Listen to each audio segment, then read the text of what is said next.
You spend a big part of your life working. And any job has the potential to drive you insane.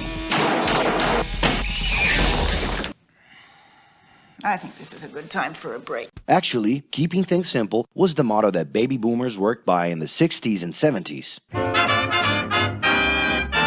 Rules were a lot clearer back then. The workspace was confined to the office. Responsibilities were individual-based and very specific, and you knew exactly the right time to start and finish your day. At that time, after the World Wars, the institution represented the security that everyone was dreaming about. Because of this, it made total sense to be a company man and respond well to linear and hierarchical structures. But be careful. Once you chose a career, it was a decision that would pretty much last for the rest of your life. Older workers would teach young ones because putting in long years of experience was essential if you wanted to grow within the company. Having a job would guarantee social status and was the first step towards marriage and a first kid 9 months later. Work didn't mix with personal life. No bringing work home. But baby boomers worked a lot. It's been a hard day's night. And this had to do with keeping a deep sense of discipline and honor. Day-to-day sacrifices guaranteed that the family would be taken care of, and they knew that a big payoff would come, even if it would take a while. However, Generation X redefined the time relationship between work and reward. Super confident, extroverted, very competitive, and doing everything in their power to achieve quick growth, these guys were always on the lookout for better offers. A profitable idea could easily put them into a leadership position based on meritocracy without taking their experience into account. As they searched for more ways to personally stand out and be professionally independent, they relied on degrees, including MBAs and PhDs, to get ahead of their competitors. Being in the right place at the right time is what would define the work schedule. Business time was extended into the happy hour. This mix between personal and professional life turned a workaholic into someone who was admirable and even sexy. But today, the journey's a little different. It really seems more important to have fun on the ride than to make it to the final destination.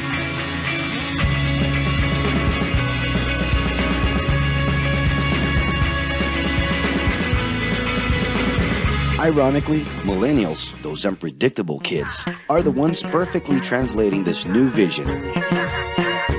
In a time when pleasure determines professional accomplishment, they know, like no one else, how to recognize opportunities that link passion with work. It's not right, but it's now or never. The creative economy, new professions, an entrepreneurship boom, and the new collective power are painting a brilliant and never-before-seen scenario.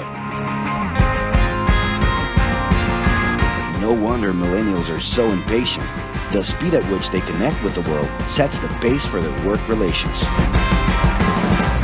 Projects that only will make a difference in the long term just don't stimulate them. And they need constant feedback so they can feel that their efforts are being recognized. So? It's great. I love it. The traditional pyramid inside of companies doesn't really fit with these anxious young people. They're excited about working with older generations, but only if the relationship is on equal terms and with mutual respect. It's all about exchanging knowledge, no matter your age. Being that millennials find empowerment in discovering things on their own. It's natural for them to diversify their channels and seek out informal types of education instead of simply picking out a major. In the end, professional commitment is not just a norm. It's something that naturally comes from truly engaging experiences. Besides having a job, it's become more important to have a purpose that can be carried out in different forms at the same time. Mobility, shared workspaces, home offices, and the possibility to create your own hours make work always present, anytime and everywhere. For that reason, People with different work styles are having more freedom to tap into their talents, and even those with introverted personalities can transform their ideas into million-dollar businesses. As you can see, flexibility is really the way to go. Millennials are fascinated when they get involved in works in progress and feel motivated by learning new skills. They're excited about an open and forever beta world where testing and messing with something unfinished is the only way to create the new. Millennials need more than ever to feel autonomous, and they're exhilarated by the challenge to develop and participate collaboratively.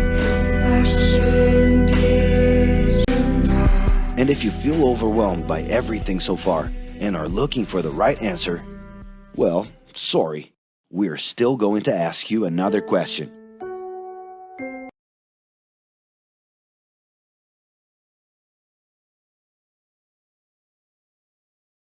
Meu nome é Igor Abraão, eu tenho 17 anos. Legal, Igor. Na sua percepção, como é o melhor lugar do mundo para se trabalhar?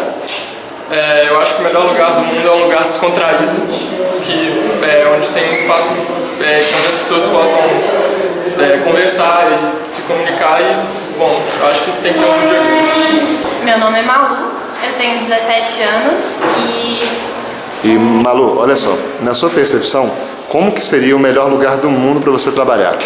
o melhor lugar do mundo para trabalhar é um lugar que estimula a criatividade e que está aberto a receber sugestões de todos. O que você daria mais valor num ambiente de trabalho assim? Um lugar para você trabalhar? Um salário alto, um ambiente divertido, bons relacionamentos entre os colegas, fazer algo que você gosta pra caramba ou ter uma possibilidade de crescimento de carreira naquela empresa? Eu valorizo muito fazer o que eu gosto, mas eu acho que para eu gostar daquilo, preciso de um relacionamento bom e de um ambiente que eu possa crescer lá dentro também. Legal. Valeu, Malu. Eu sou o Igor Morelix e tenho 18 anos. Legal. Igor, na sua percepção, como que seria o melhor lugar do mundo para você trabalhar? Para mim, eu acho que o melhor lugar do mundo seria um lugar aberto, amplo, com algum tipo de contato com a natureza, seja com uma janela enorme ou com plantas dentro, para que eu possa me sentir à vontade, que eu não tenha padrões de roupa, de comportamento e que eu possa ter um relacionamento livre com todos os funcionários que trabalham comigo e que eu possa exercitar as minhas ideias e estimular a minha criatividade. Que legal. Oi, eu sou a Larissa, eu tenho 17 anos. Larissa, olha só, na sua percepção, como seria o melhor ambiente para se trabalhar no mundo? Eu acho que um ambiente onde eu tenho flexibilidade, não somente de horários, mas também para eu definir minha própria rotina, para eu definir as atividades que eu vou trabalhar e que seja incentivado e também cobrado um pouco essa questão da iniciativa própria e que eu tenha espaço para me desenvolver, estar sempre me desafiando e conseguindo alcançar novos patamares de conhecimento e habilidades. Que legal. Sou Isabela, tenho 15 anos, estou de Belo Horizonte. Legal, Isabela, na sua percepção, como que é o melhor ambiente para se trabalhar no mundo? Eu acho que é um lugar onde tem muitas pessoas para você se relacionar, para você se dar bem com elas. Um trabalho que você não fique só num lugar, mas que você tenha o direito de ir e vir para os outros lugares também, ou dentro de um escritório, ou até mesmo ir para outro escritório que me possibilite viajar muito, conhecer o meu próprio país, mas também os outros países. Oi gente, eu sou a Rafaela, eu tenho 17 anos, moro aqui em BH. Rafaela, então, na sua percepção, como que seria o melhor lugar do mundo para se trabalhar? Eu acho que um lugar aconchegante, entendeu? Onde você se sinta confortável, sabe? Um lugar que te atrai, onde você fique com vontade de ficar lá e produzir mais e gastar mais tempo fazendo aquilo, sabe? E acho que isso varia de pessoa em pessoa. Thiago, 15 anos. Eu acho que o melhor lugar para se trabalhar é aquele lugar onde a pessoa tem uma abertura de mente, ou seja, ela pode expor suas ideias e ninguém vai te julgar naquilo ou vai criticar a sua ideia, né? Pelo contrário, elas vão complementar ainda mais e aquela ideia vira um projeto e cada vez melhor. Por isso eu acho que uma empresa sempre deve ter uma parede falando mural das ideias e cada um tivesse a liberdade de colocar as próprias ideias lá para ir complementando. Também acho que tem que ter muita liberdade entre as pessoas. O salário tem que ser bom, mas isso, claro, não é tudo. Acho que todos os funcionários têm que ter uma relação boa, das pessoas que limpam até os CEOs, sempre tendo uma questão de humanidade junto com o trabalho. Acho que é isso que é o mais importante.